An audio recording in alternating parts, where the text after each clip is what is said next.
Okay, my name is Mr. Fadehan Olanrewaju Adekunle, the husband of late Mrs. Kemi Adesola Fadehan. I am a victim of unprofessionalism in our healthcare system and also negligence. My wife was billed for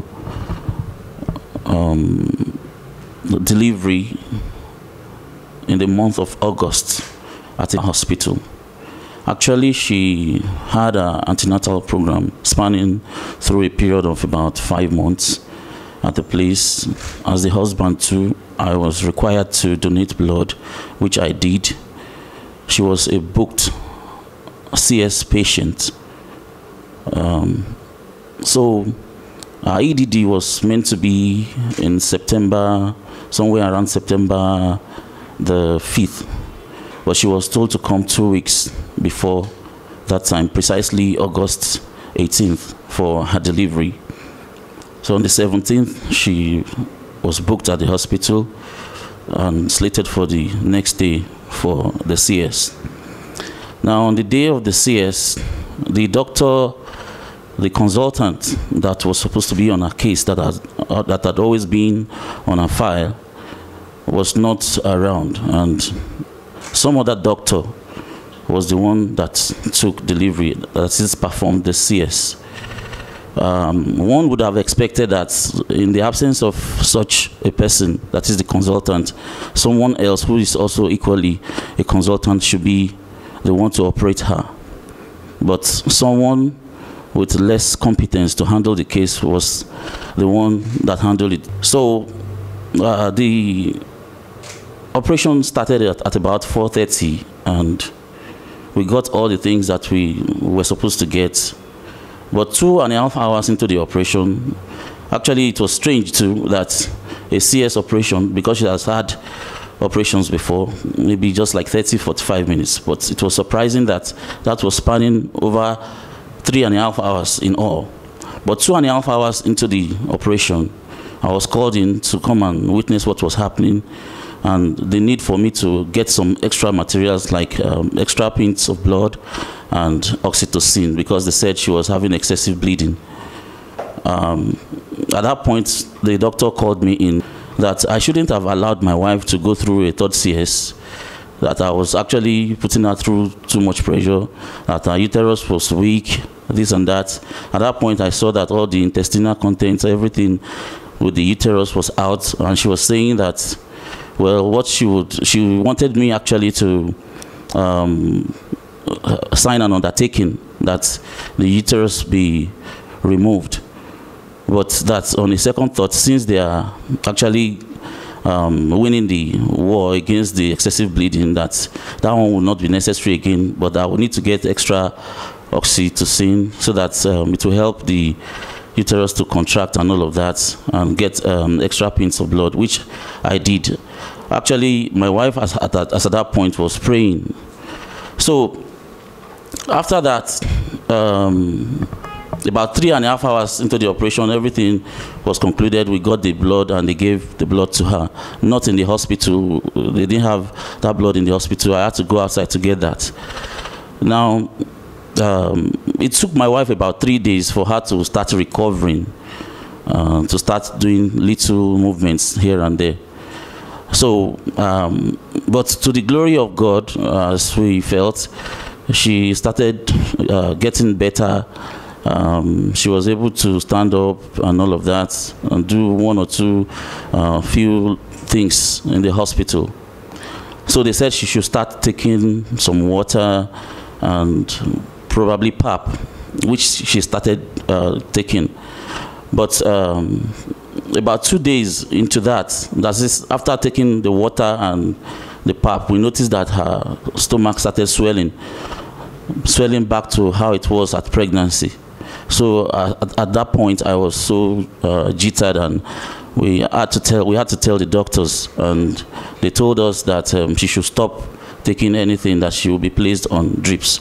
But she was not placed on drips immediately, and At some times she will be on drips, at some times it will not be there. So eventually she was complaining of weakness, dry tongue and all of that. So we now started noticing that she was having shortness of breath because of the enlarged tummy. But she was still well gathered. She was still in control of herself as at that point. So we felt that something should be done so quickly to arrest the situation. But they were saying that, well, what was happening was normal. Sometimes it happens that it may just be that the intestines are inactive and all of that, that it will need time to gain traction. So they asked us to do some scans and some x-rays, which most of the doctors around could not even interpret. They were just useless.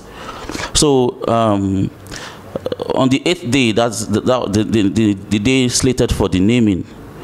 After the naming, they just asked us to have a referral to another hospital. So they decided that they would move her to that other hospital. At that point, she was very weak.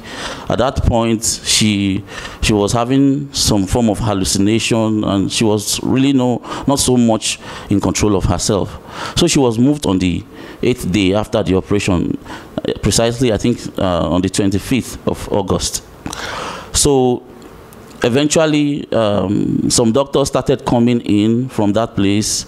One doctor of note, when I asked her what was actually going on, that couldn't something be done on time, she assured me that what she felt was that the intestines just needed time because of the long exposure, they were inactive and they will need to get back on track and all of that. That may not need an operation.